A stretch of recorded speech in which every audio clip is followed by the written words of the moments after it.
Now, along with this new war in the Middle East, President Trump is gearing up for a military parade at home this weekend for the first time in decades. Ostensibly, it's for the Army's 250th birthday, which also happens to fall on Trump's birthday.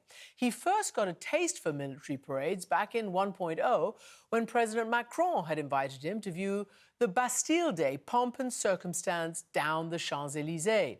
Trump came back home wanting to stage such a thing in the United States. But many are skeptical, even some Republicans, about the cost and the optics, especially since Trump sent the National Guard and Marines to California against that state's wishes. Retired four-star General Stanley McChrystal has a deep understanding of U.S. military culture, and he's written a new book called On Character. He spoke with Walter Isaacson just before Israel strikes on Iran. Thank you, Christian and General Stan McChrystal. Welcome back to the show. Thanks for having me, Walter. This book, On Character, you say that character is a choice we have. How so?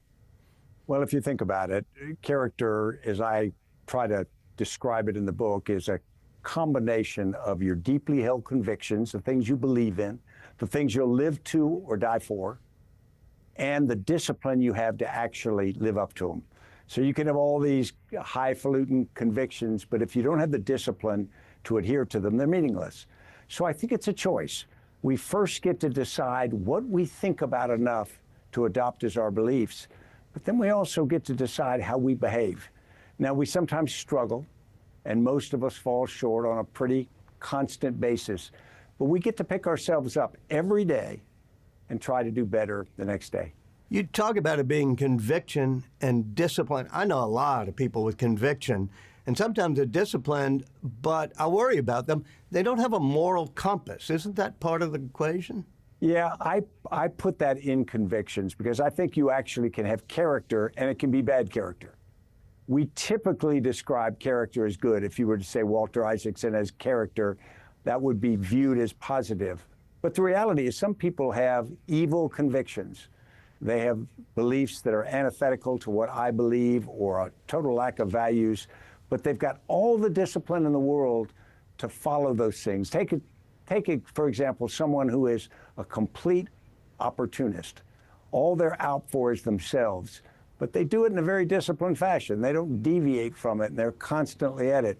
We may find them despicable, but we find them sometimes effective at what they're trying to do.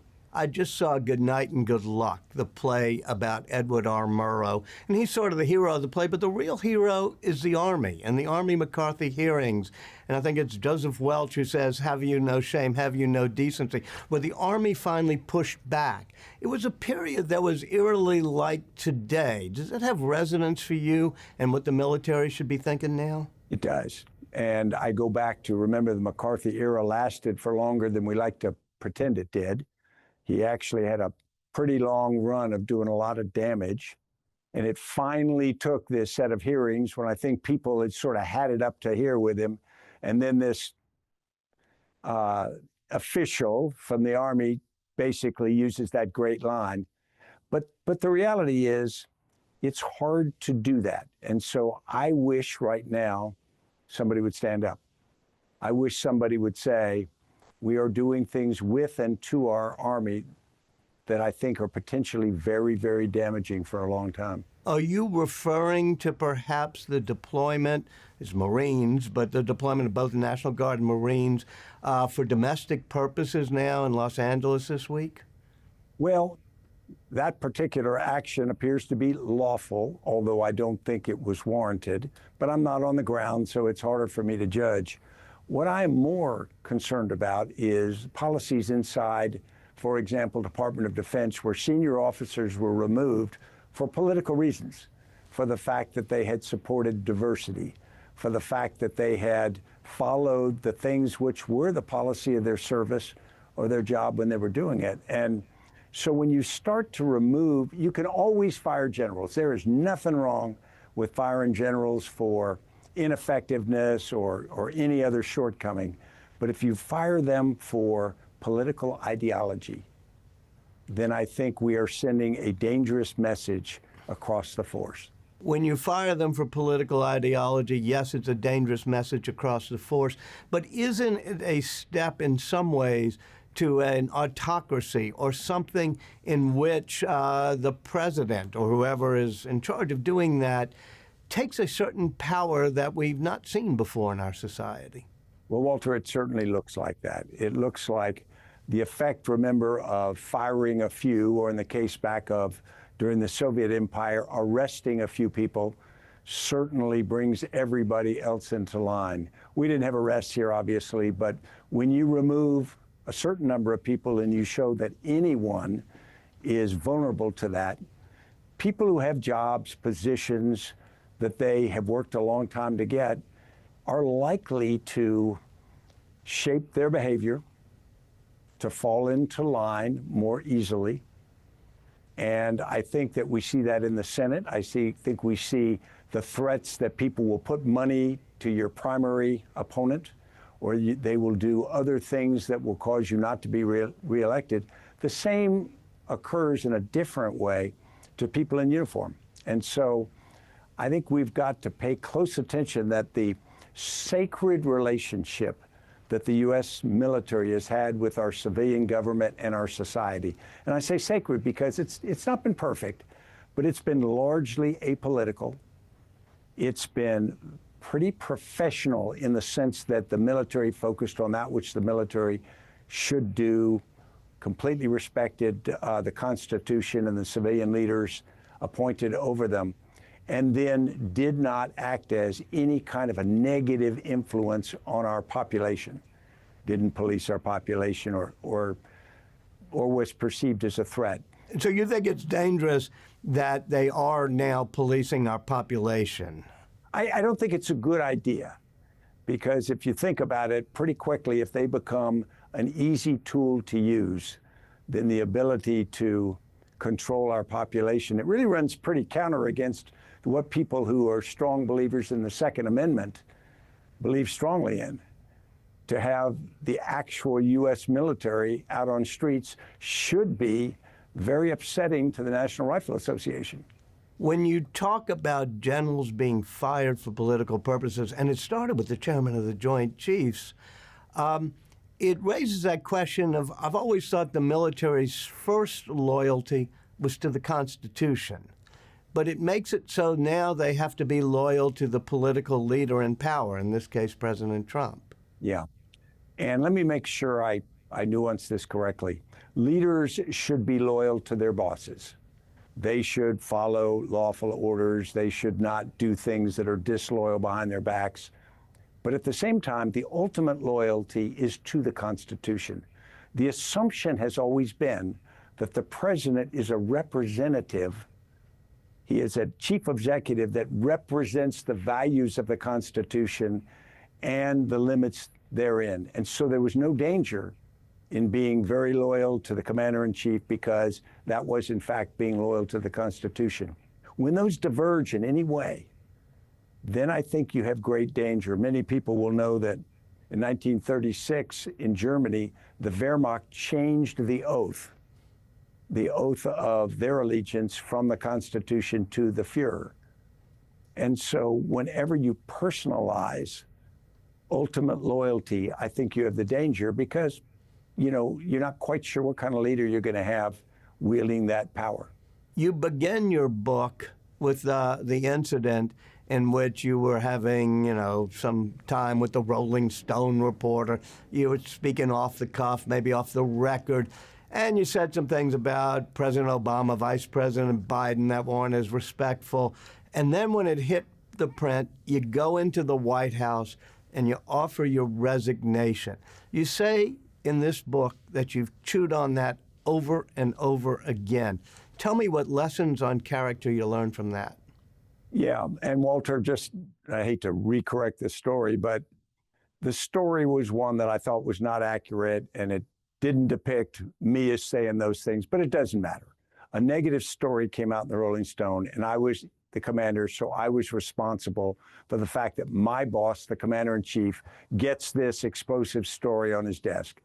And so I thought it was my responsibility to offer my resignation. That was not a hard decision. It was a painful decision, but it wasn't hard because I knew that I was responsible. I should accept that responsibility.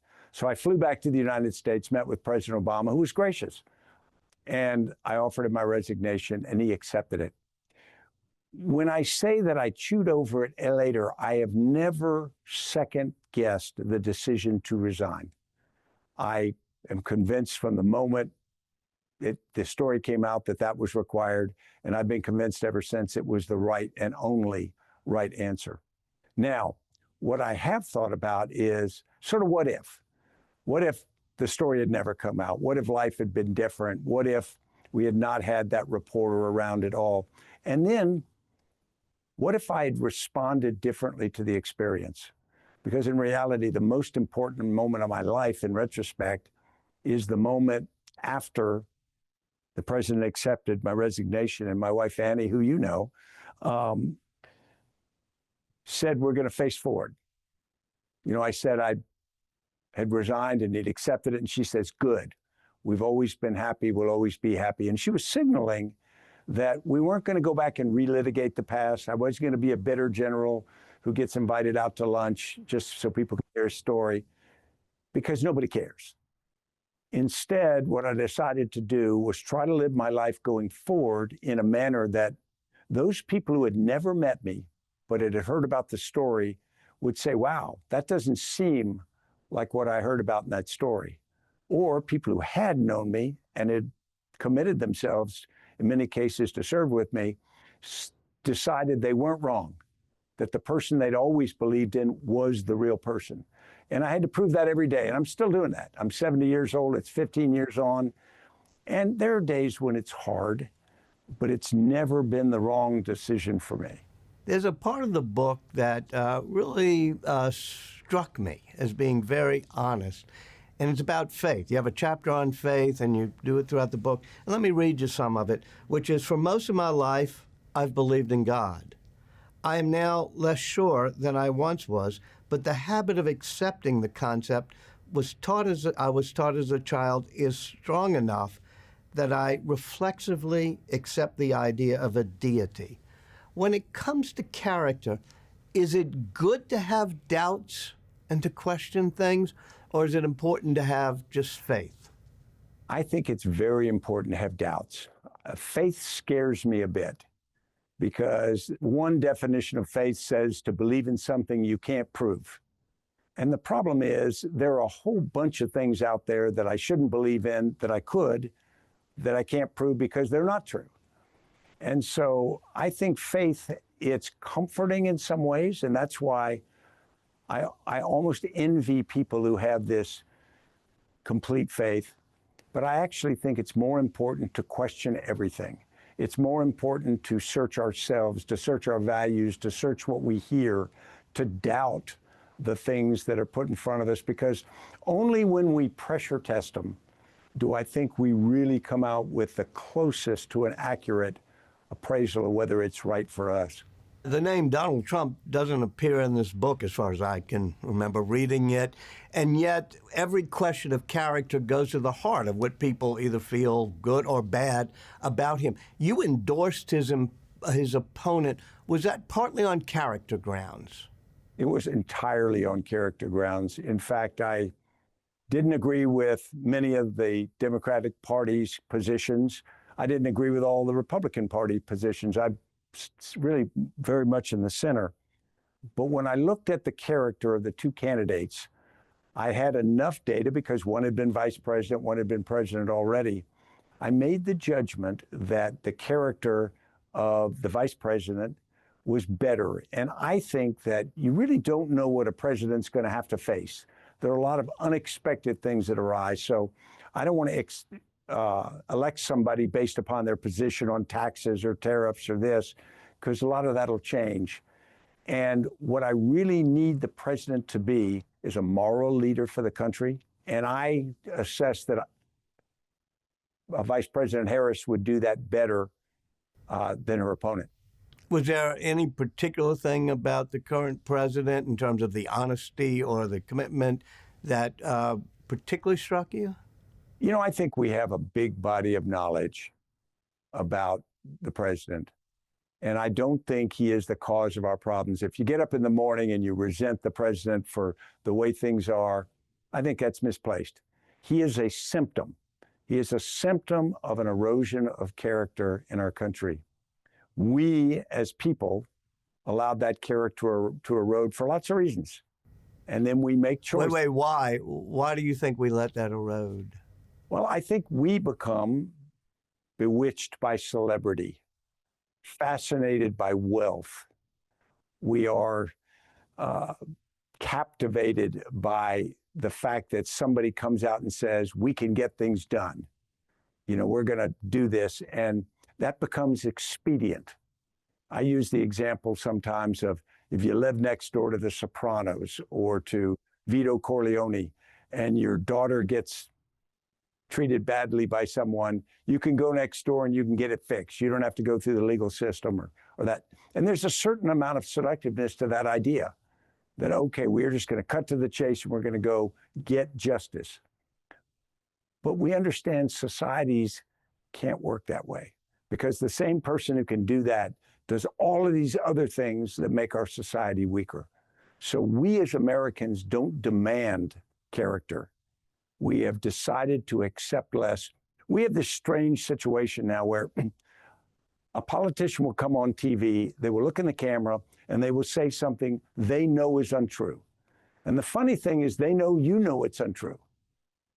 But we have this agreement where because they're politicians, we say, well, they have to lie because that's their position. And we have to, no, we don't have to accept it. We don't at all have to accept it. We could say no. And yet we have allowed ourselves to accept that's the way things are. And I think that is a great danger to us. Tomorrow, Saturday, is the 250th anniversary of your beloved institution, the U.S. Army. General Washington helped create it back then 250 years ago. It's being celebrated or feted in Washington by a parade that I think it has, M1 tanks and Bradley fighting vehicles, 7,000 soldiers marching. And in some ways, it reminds me of, I actually saw some of those military parades in Moscow when I was a young correspondent. Do you think that's an appropriate way to be celebrating? I think there's a better way. First, if I was going to celebrate the United States Army, I wouldn't have any tanks, any helicopters, any missiles, because any dictator around the world can buy those things. I would have just American soldiers, because only America can field American soldiers. That's our crown jewel. That's what we should be proud of. That's what we should be cheering. They don't do as much damage to the streets as well. But the reality is, if we want to focus on the 250th anniversary of the Army, and I think that's great, let's put those soldiers out and let's celebrate their values. Let's celebrate their sacrifice. Let's celebrate their heroism. Let's focus on that. And if we do that, then I think it could be a tremendous reinforcement for the fact that that force is a mirror of our society. We should be proud of it, and they should be comforted by the fact that we believe in them. General Stan McChrystal, thank you so much for joining us. Thank you, Walter.